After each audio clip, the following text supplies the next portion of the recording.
There just seems to be a thirst for the truth, and people are orienting towards reality, truth. I'm excited about it because it opens up opportunity for the next thing to happen. That's what's exciting. Enough of the manipulation, enough of the gaslighting, enough of the fraud, enough of the theft. The leaves fall in the autumn, and we don't have to worry about that. We need to be concerned about the spring.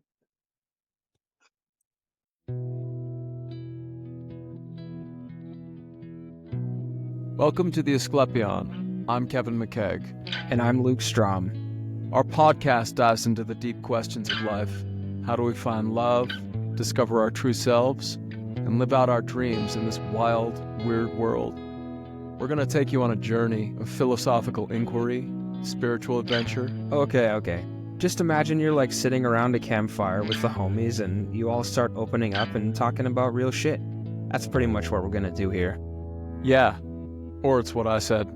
Okay, look, all you need to know is that we have no idea what we're doing. Welcome to the Asclepion. Asclepion. That's what I said.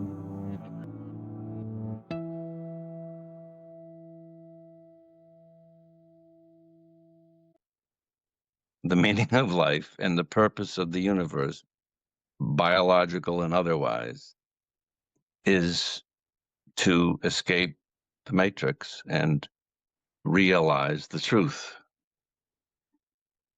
One idea I've always tossed around in my head is this difference between, I guess you could call it earthly striving, where, for instance, you have an ambitious goal to write a book or to sail the seven seas, right? A very material realm goal. Even if it's very beautiful, it's still kind of the earth. But then there's the spiritual realm that is perhaps non-material. And I'm very curious about that difference because in my mind, I see both things as beautiful. You could have a life on earth here where you pursue some noble aim, such as creating art or saving people who are in danger. But then on the other side, you have this world, your inner world or the spiritual world where you try to attain this truth or this state of essence, a oneness with the universal current, so on and so forth. And I've always wondered, could you do both? Or if you try to focus on the spiritual realm and try to attain peace in yourself, well, of course, that's a very beautiful practice and goal, but how does that interplay with your earthly life, your earthly personality and goals and all those things? Love the question. I think it was a Donovan song. First there is a mountain, then there is no mountain, then there is. So there's this, that dichotomy. It's very interesting. So the spiritual path and attaining enlightenment, which from my understanding is the goal of meditation, where we leave our grasping, clinging mind, ego behind and return to that singularity and then come back out into the world and live. And my teacher, my primary teacher, that was the message. It wasn't just about feeling enlightened for 15, 20 minutes twice a day, but it's bringing that out into the world and writing that book and fulfilling your destiny, doing your duty, your dharma. I have a nodding acquaintance with world scriptures. In the Bhagavad Gita,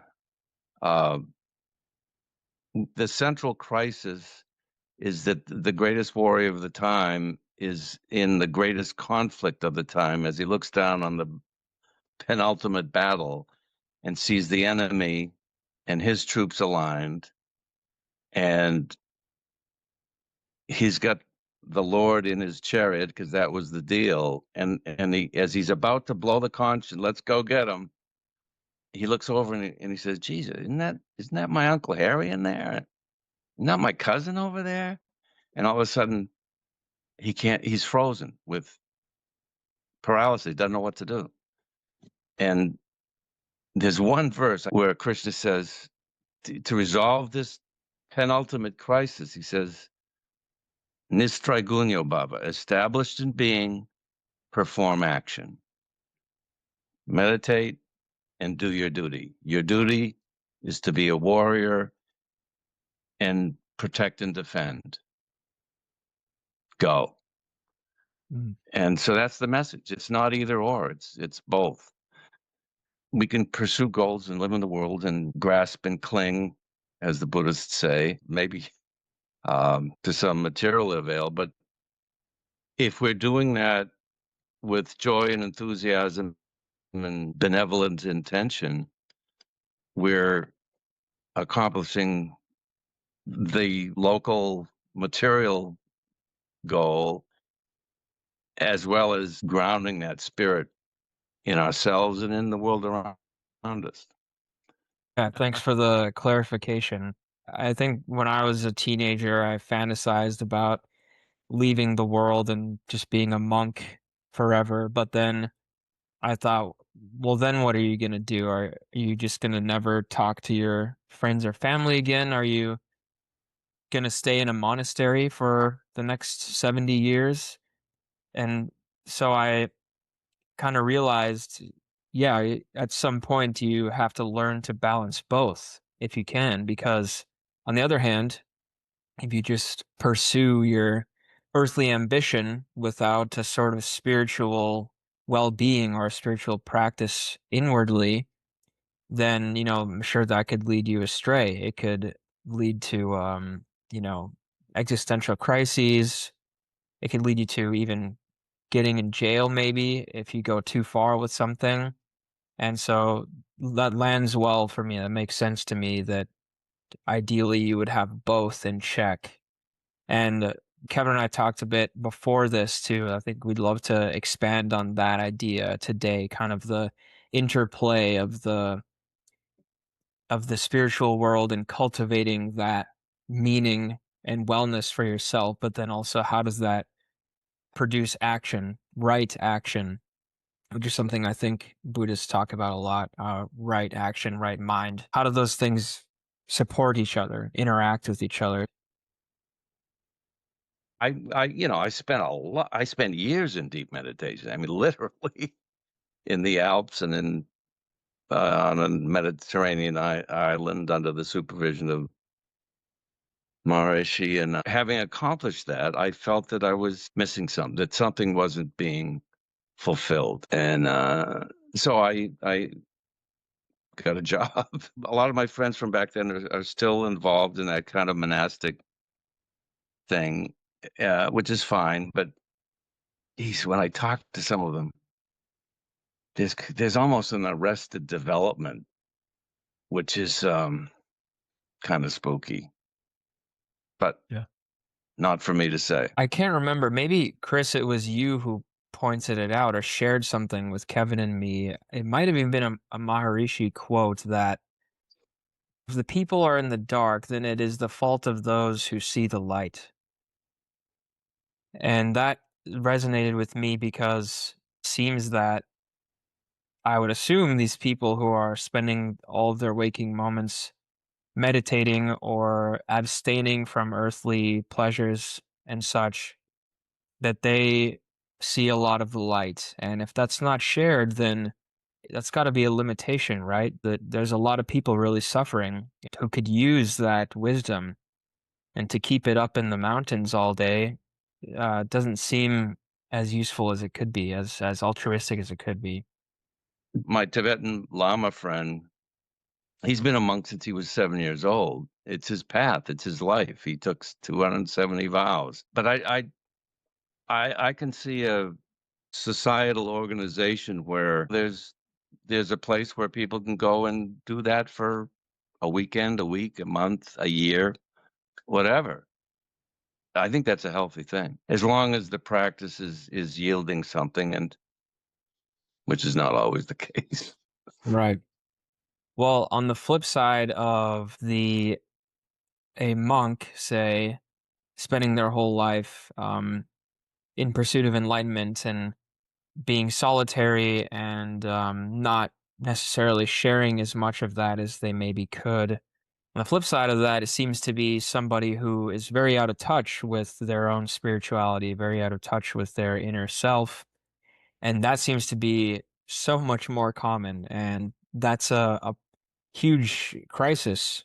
There seems to be so much confusion and almost desperation for that sense of meaning. Like, where are we going? What's going on? And who am I? What am I supposed to do with my life? Especially in young people, it seems like there's this feeling of major disconnection from spiritual tradition or religion, I guess. But especially in America, it seems like there's a great need for spiritual teachers and maybe new spiritual practices. We started to talk about some of that in the last episode that we Yeah. did together. So we'd love to expand on that a bit with you today if you're down.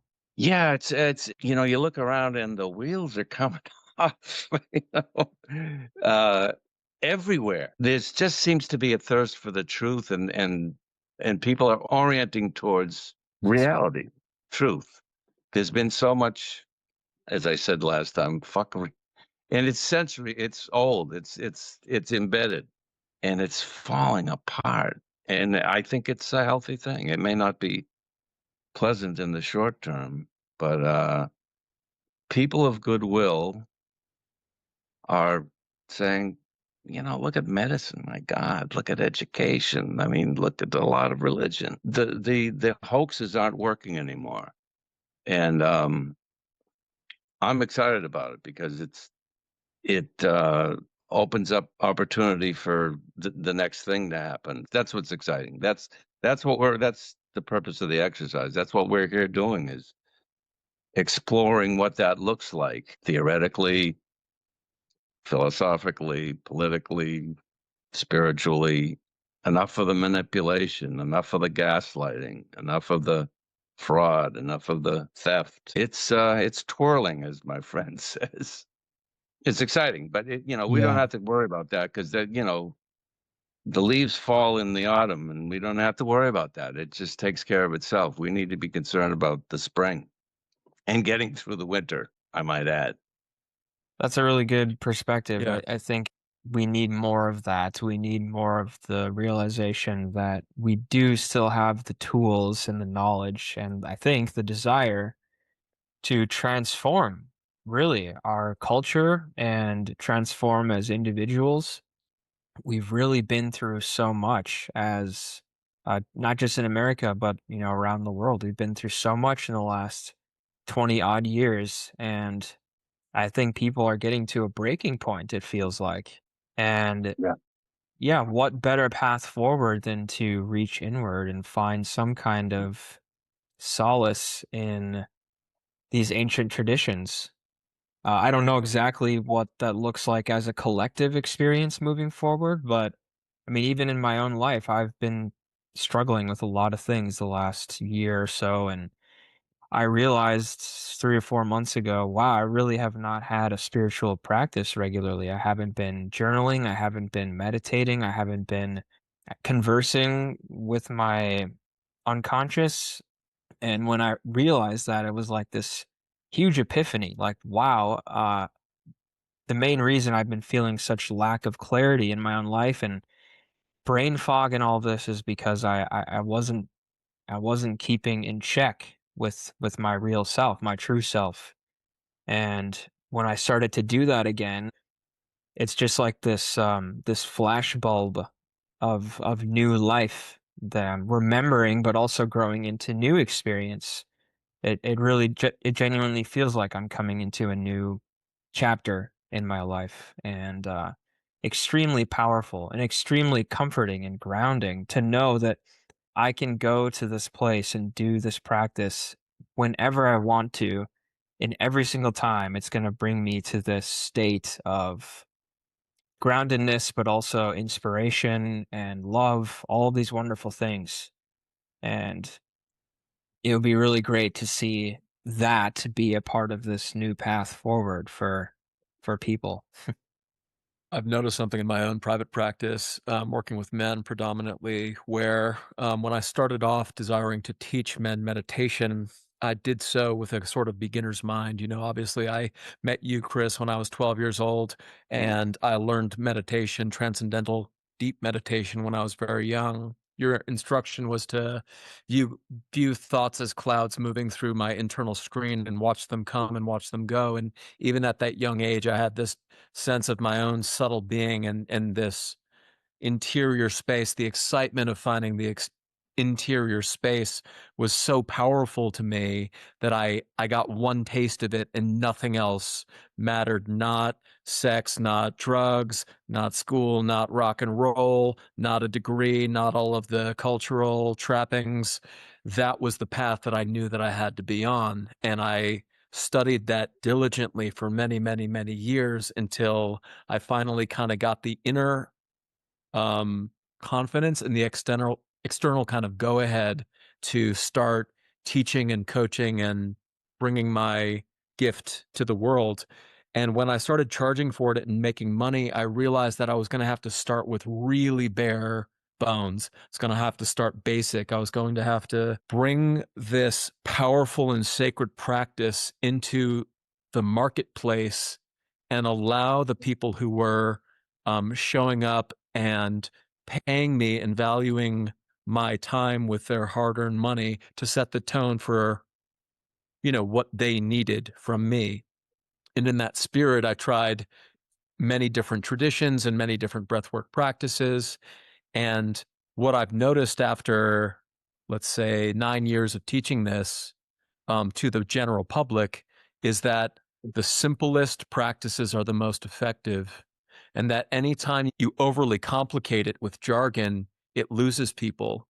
And the cause and effect for, say, a software engineer coming in from a long day of, wow, when you guide me through a meditation, I feel better and I'm more focused and calm and I'm able to show up for my wife more fully, is enough. It doesn't have to be couched in all this spiritual stuff. The shit works. So I'm tracking something in our conversation here where it seems like the meta skill for all of this is, as you said, from the Bhagavad Gita, rooted in being act. So sort of you hinted when Luke asked you about how to be in the world fully and not use spirituality as escapism, but actually bring it back into business, livelihood, personal identity, relationship, etc., rooted in being act. So I'm wondering if you could speak more to that, because Luke's question was really beautiful and your answer was metaphysical, but I have a feeling that the impact of living that way is profound. Keep talking. Well, Luke and I were talking about how in our modern world, our main problem is no longer survival, but a kind of relentlessness of distractions. And when we're uprooted from our own essential being, we're easily manipulated and we fall back into these tribal grooves. And that creates conflict between people that is destructive. And we're seeing that turned up to fucking 11 in our world right now. And yet, like you, Chris, I don't see that as necessarily a bad thing signifying that we've erred so much as a necessary thing signaling that we're going through a massive transformation. And it represents to me a crisis in meaning making or a breakdown to breakthrough.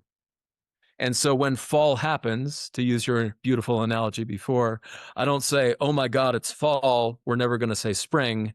I say, hallelujah, it's the dying of the old and the embracing of symbolic death and rebirth process. And what I keep getting from you is that we've been in a linear and materialistic worldview. And the thing that's emerging is something like the birth of a systems way of thinking where we honor natural cycles and install methods and practices and psychotechnologies for connecting with our deepest selves so that we can build a culture that accurately reflects this movement from our own renewed spiritual groundedness out into the world to make it better. And in the meantime, you have these gigantic revolutions happening, these cycles in nature where it seems like, Chicken Little, the sky is falling, and under the surface, birth is happening, and it's messy, but that's just how it is. So, No, that's good. Luke, you described this birth and this awakening and the sense of the need to set your sights on spiritual issues and that's organic, but almost nothing in the artificial world we live in is supportive of that. It's all supportive of madness and insecurity and dependency and conflict. But that's part of what's people are saying, you know, I heard there's word that they're going to try to ban pharmaceutical advertisements on TV as they did with cigarettes. I don't know who'll pay for TV because Pfizer pays for everything. But that's the kind of thing, that impulse that we're not going to do that anymore. That's healthy. Once upon a time, a liberal arts education was to access the wealth of 2,000+ years of art and culture and poetry and philosophy and whatnot, and dealing with human life and aspiration and spirit and life and death and beyond. That's what we got to get back to. And it's so rich.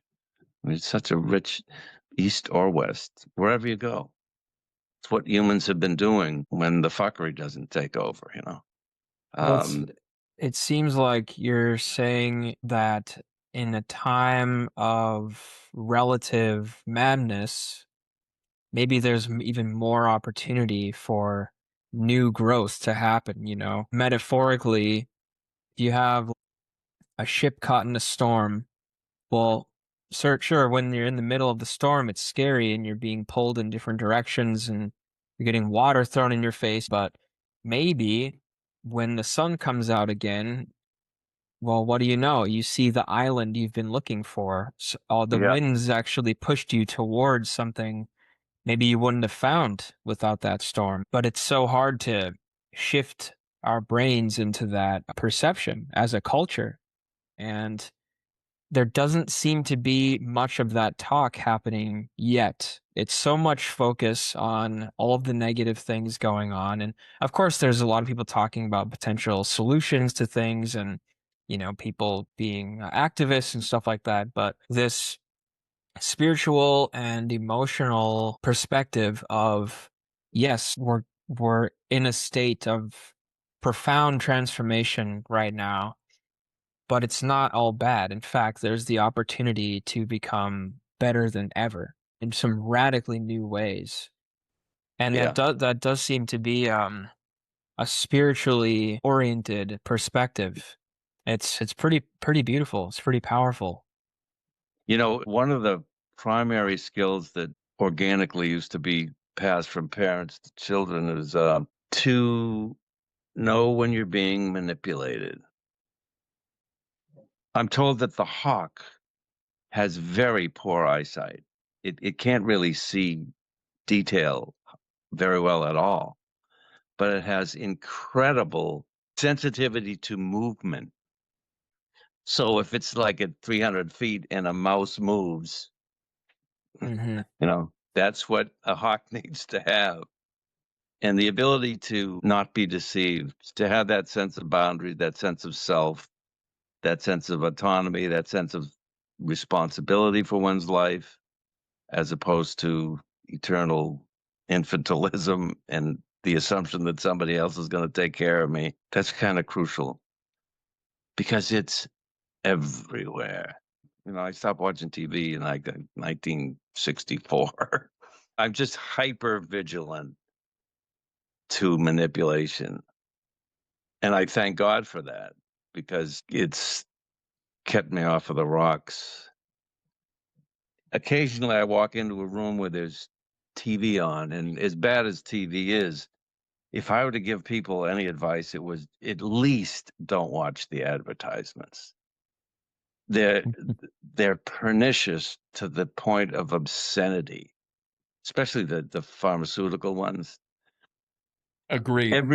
Everybody, especially men, are portrayed as idiots. It's so offensive. I can't be in the same room with it. And if you have a soul and a sense of integrity and a sense of self-dignity and just protective of the tribe, it's totally unacceptable. Don't watch, mute the advertising. Don't listen to the advertising. The list of side effects at the end of each commercial always read Yeah. to me like a good comedy sketch. Take this medication for brittle bones. Side effects, even more brittle bones. Don't get me started.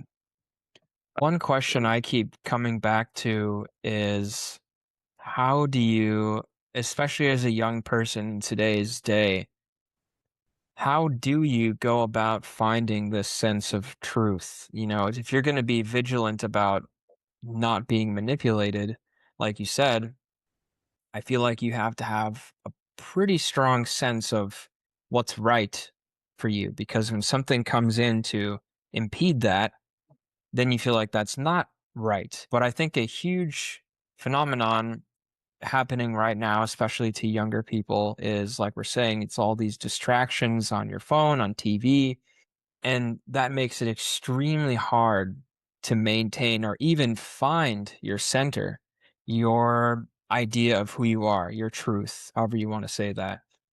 So how would you go about, you know, if you were a young lad today's age, seeing all this stuff going on, seeing the social media, the apps, the phones, all of that stuff? I feel like some people have this intuitive sense of, no, that's not right for me, you know. I need to step away from that because it feels bad. But other people, I think, want something different. They want to have more self-awareness, but they really have no idea how to even start that path. It's a pithy question. We all seen pictures of World War II of the cities in Europe in rubble, and I swear to God, I look around the culture. I grew up in a very different world, and it's rubble. It's human rubble, and I've watched this happen. I was there, right, when the transition happened. Uh, I was at UMass in 1969, and the guy that was there, he was a year older than me, and he says, in 69, you may or may not recall, that was Woodstock, Kent State. You want to talk about crazy. And he said, yeah, everything changed in 1969. He says, I was here the year before, and then I was there the next year, and it was like there was a sea change. But in any event, here we are, X years later, and yeah, we had a revolution. You happy? You know, the neutron bomb, it destroyed the culture. And guess what? That's what we set out to do, was to destroy the culture. So now we have to rebuild the culture. I love that. I follow this stages developmental framework where you individually evolve through stages. And since individuals make up collectives and collectives make up societies, societies go through stages of growth and development.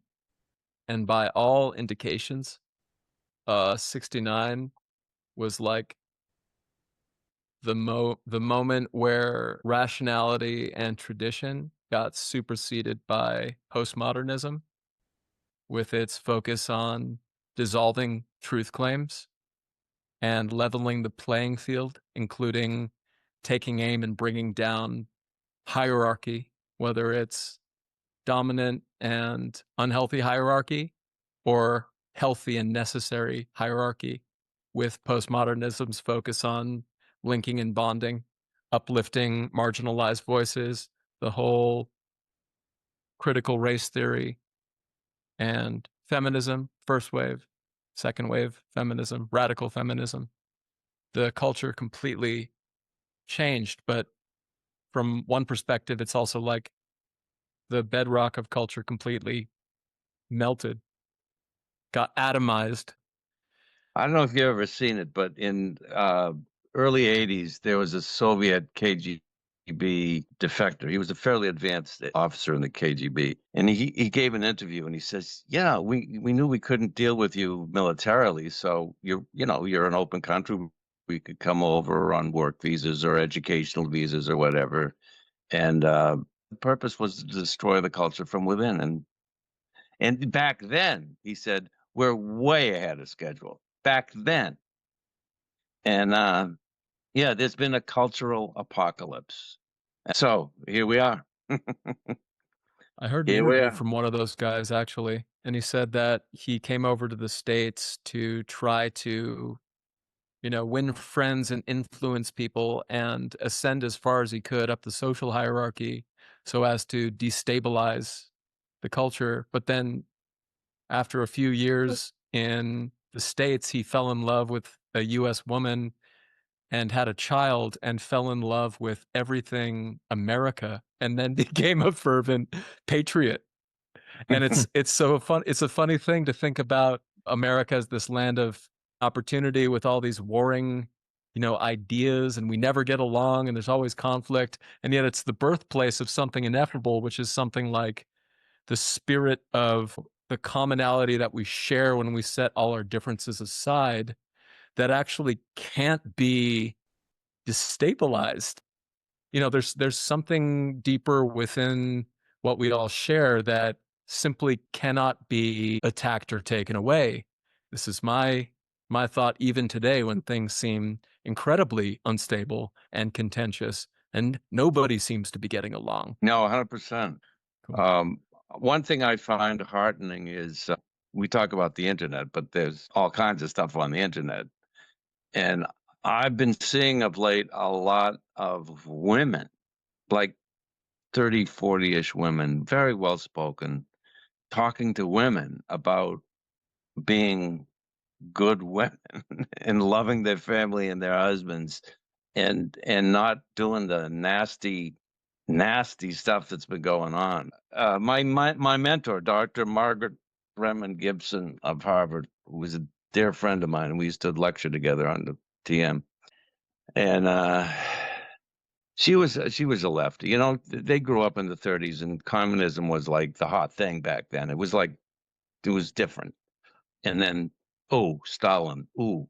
But anyway, I remember thinking, but the feminist thing was just starting, the bra burning and all that stuff. And I remember saying, oh, yeah, Margaret, it's feminism.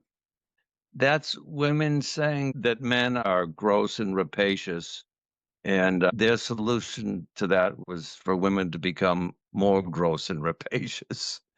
She didn't like that.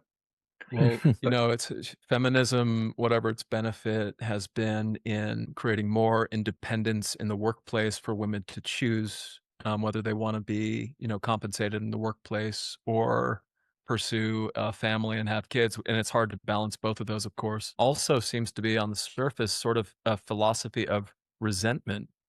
Yeah.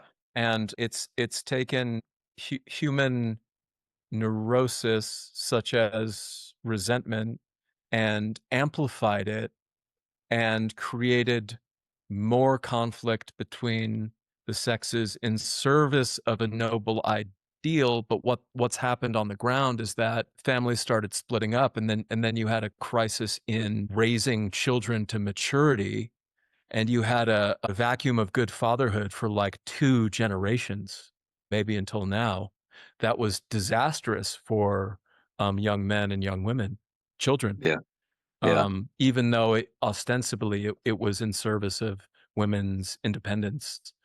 And I know because I actually grew up in one of those, broken households where, mom kind of got this ideas from radical feminism that actually maybe men are pigs and I don't need them at all and I can be independent and I can do it. And yet the consequences of living that way were that, me growing up as a kid, my household was destabilized and mom resents dad because he never showed up in this way and he wasn't emotionally available and, men are pigs. And unfortunately, when you boil it down, I'm not sure that feminism has been a net positive for women because of how much it's destabilized and destroyed the family unit as such.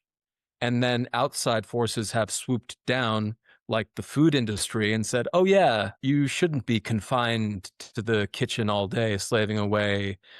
That's the dominating patriarchy that's made you believe that. But here, try these microwaved foods that are super fattening and very unhealthy and causing harm to your kids. And, oh, you're anxious because, you don't have like a stable home environment because you're so independent. Have you heard of Xanax? And that was the first, pharmaceutical besides the birth control pill that was you got on it and then you had to stay on it. So yeah, I agree with you that there were certain disasters that befell us from postmodernism moving in to claim the dominant sphere of influence in our culture, including incredible advancements in, uplifting the poor and uplifting marginalized voices, et cetera, et cetera, et cetera. It seems like feminism began out of an earnest feeling amongst certain women that things were unfair. And in many ways they were, not being allowed to vote, not being allowed to own property or have a bank account. There are some very, in my opinion, objectively noble and valid things that should be allowed. Women should be allowed to pursue becoming a CEO or whatever they want to do with their life, if they so wish, of course. There are these tenets or things that it's like, of course, that should be the case. But then feminism, I guess, went so far as to say, yeah, men are not needed anymore. Most men are terrible, brutish apes, essentially. That's the extreme end of things. Yeah, otherwise known as racism. I mean, pick any other and population. sexism. And whatever ism. But it's complete. It's not only tolerated, it's sanctified and broadcast. Right. Double standard. No, go ahead. That became kind of the dominant feeling. I saw a New York Times article headline that said, "Men, where have you gone? Please come back." And I think there's this major lack of understanding amongst pretty strongly voiced feminists that was the message, that men are terrible and we don't want men around anymore. That's, I think, what most men felt when this most recent wave of feminism happened, which is unfortunate because, again, there are some very valid, objectively good intentions from feminism, of course. But I guess my question to you both is, I think very similarly, we're talking about society as a whole, or American culture, at least for our case, being Americans. We have this opportunity to move forward into a new stage, a new era of so many positive things, but yet it seems like there's always such a struggle. There's such an immense amount of disagreement, and we take 2 steps forward and 3 back, Why is it so hard to just stick to these objectively good or objectively true ideas and work together to pare away the things that are not good, that are not true, that are actually harmful? Why is that so hard as a collective? You're asking me? Either of you, I guess. Kevin uses the word postmodernism to describe kind of the post-war, post-60s culture. And Luke, you talked about feminism being an organic bottom-up movement. And I think the big epiphany I had back then, when I jumped ship from the whole hippy-dippy thing, is I did some reading and I went off campus outside the progressive camp. And the realization, and it's historically indisputable, is the influences which prevent the synthesis and cooperation and dialogue, which you're calling for, Lou, which is sorely needed, is subverted at every juncture because there's a top-down move to destroy this culture, to destroy, for lack of a better term, the American dream, to destroy autonomous individuals. I mean, what was that guy, Harari, at the World Education Forum? I mean, these people talking about useless feeders and reducing the population by 90%. I mean, it's top down. It's not, none of it was organic. Well, I want to sort of harken back to that line from the Bhagavad Gita, where rooted in being, we act. Where rooted in being, it's hard to hold one over on you. It's hard to manipulate people that are so connected to their source that they see clearly and they can feel when people are trying to push them this way or that way. Manipulation. Yeah. Yeah. Established in being, and Maharishi interpolated from that, meditate, establish your mind in being instead of than just your own egoic thoughts as a practice twice a day, and then act, but act according to Dharma. Do your duty. Do your duty as a man. Do your duty as a woman. Do your duty as a carpenter. Do your duty. And the concept of traditional roles and doing your duty is become anathema. And as I say, it didn't happen by accident. Well, it's funny how feminism and postmodernism in general has a critical eye, a supposed fourth person perspective on third person rationality and science. But all that fourth person seems to be able to do is look down and pick apart worldviews instead of offering up something valuable and new.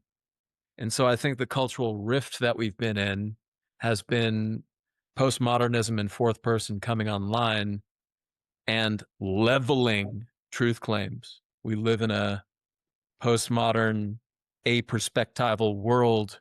We're drowning in a million meanings. We're rudderless, to bring it back to the seafaring analogy. Because this force that came onto the stage has the ability to look at everything and deconstruct endlessly without offering up stable new forms that people can rely on for their betterment and edification. And I think in a way, that's the question that we're posing on this call. Yeah. Of exactly how do we do that? Because it's about goddamn time after 50 years of this madness, however important and necessary it was in, when caterpillars go into their chrysalis and they become imaginal cells and it's a bunch of goop. Basically, like our whole culture just became like goo. And what emerges? Well, Chris, you Yeah. used the word duty, and I feel like we've lost touch, at least again, younger generations, I feel like, have, with this sense of duty, with this sense of what are the things that I need to do, or even just that I truly ought to do as a man or a woman or whoever, that are going to nourish me, make me a good person, they're going to make me feel like I'm earning my keep, and that other people are going to see me doing and recognize, oh, that's a person I could trust. That's a person doing their duty, you know? That word seems to come with some kind of baggage maybe now to some people as outdated, or why would I care about that? The world is all relative now. But I think there's a very genuine, like even visceral longing for a sense of, like Kevin said, stability and something to grab onto, some code something to plant your feet on and say, this is where I am. This is what I can rely on. This is what I can do every day. And this is what will, make me feel normal and sane.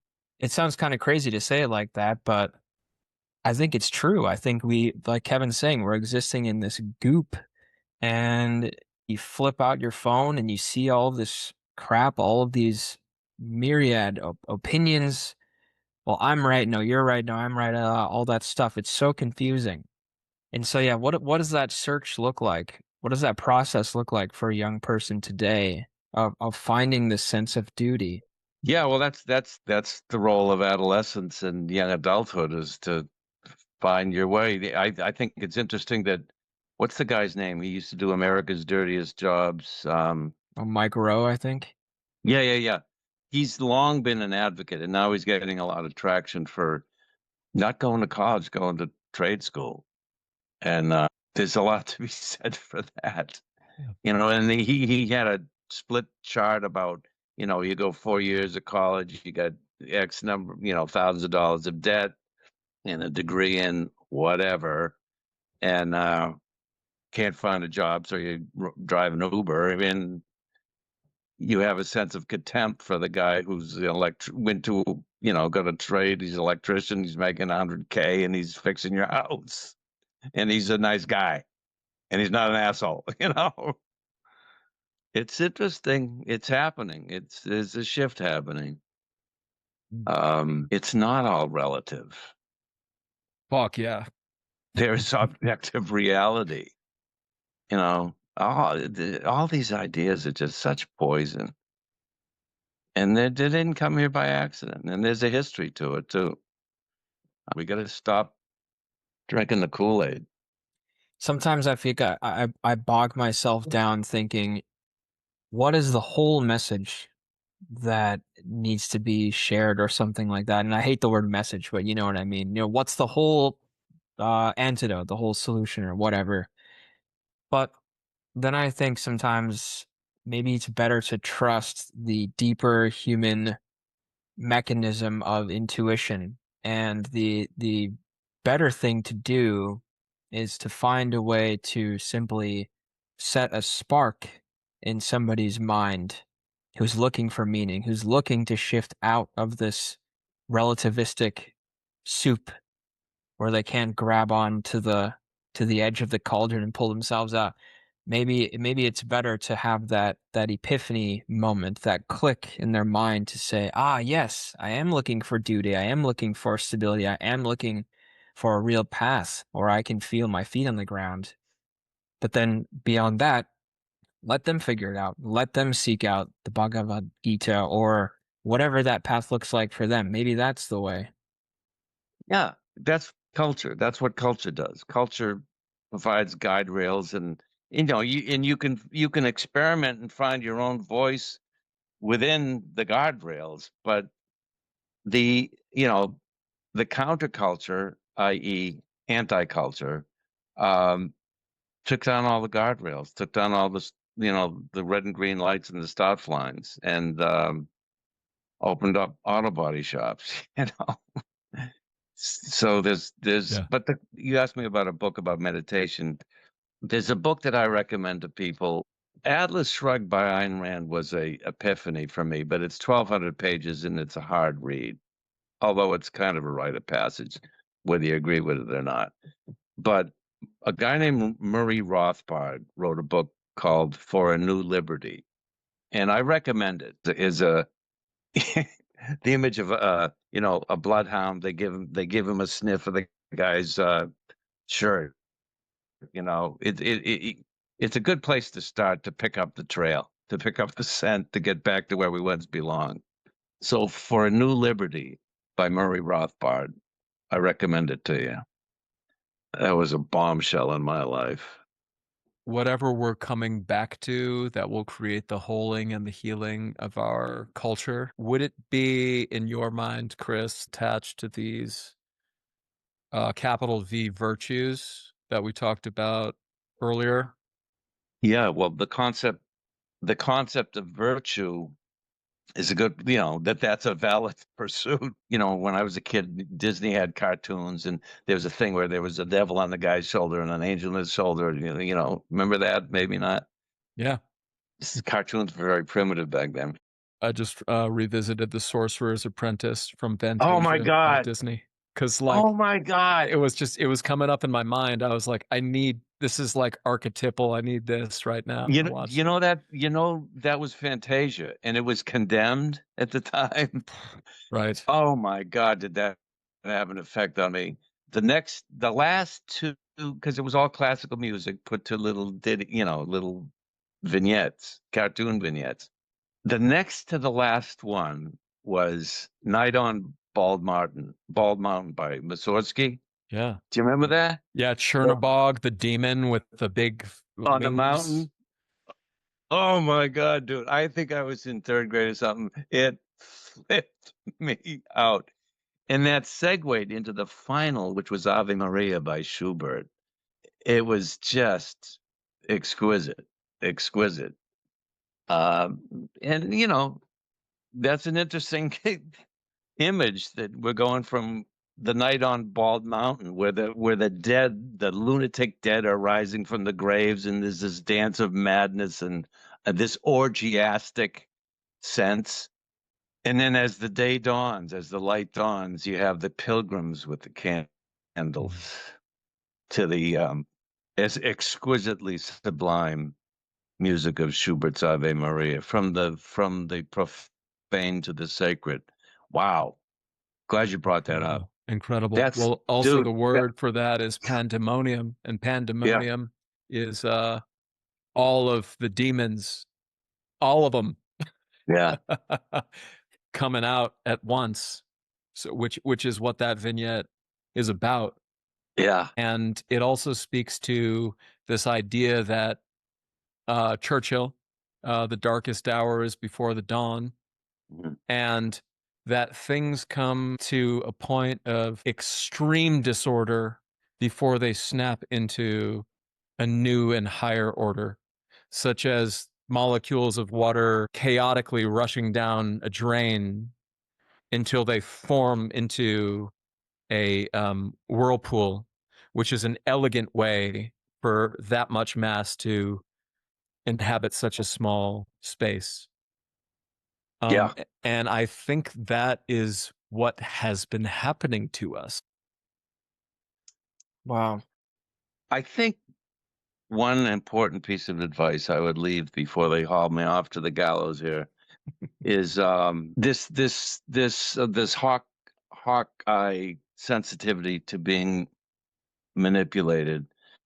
Question some of your orthodoxies, question some of your catechisms, question some of your politics, and check the contents of the water, boys and girls, because there's stuff in there that is not healthy and is not conducive to organic human life. It's conducive to destruction and revolution, which it's been very good at. So check your premises and stay open-minded. One last point I wanted to say, going back to how we've been talking about kind of finding a way to reconnect with aspects of culture that have basically always been a part of our culture because they work. One of those that I think has been missing for many decades now is a connection to mythology.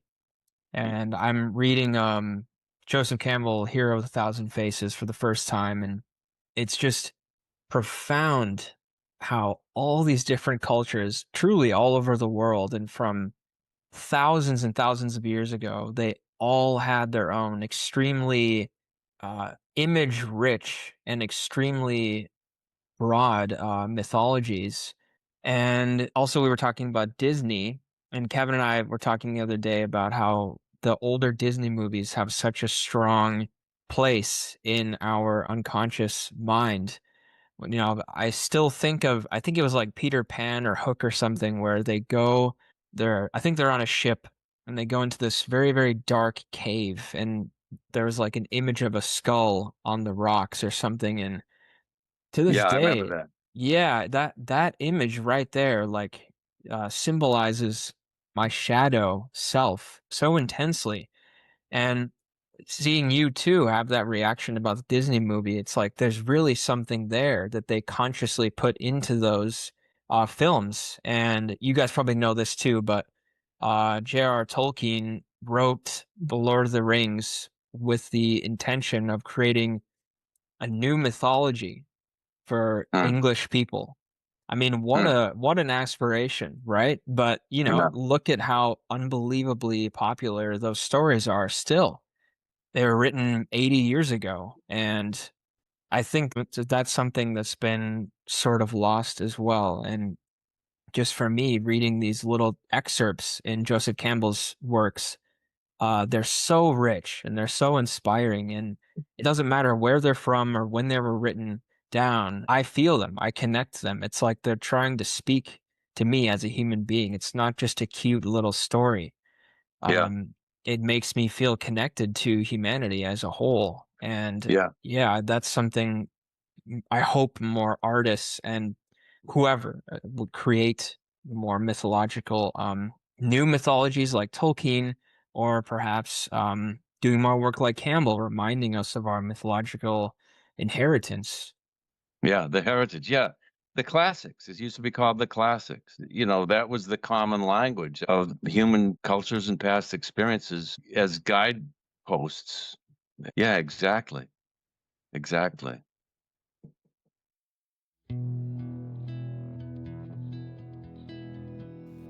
Thank you for listening to this week's episode of The Asclepion. We hope you enjoyed the show and that you feel uplifted, empowered. Yeah, and don't forget to subscribe to our YouTube channel, follow us on Instagram, and find us on Substack. Farewell, friends.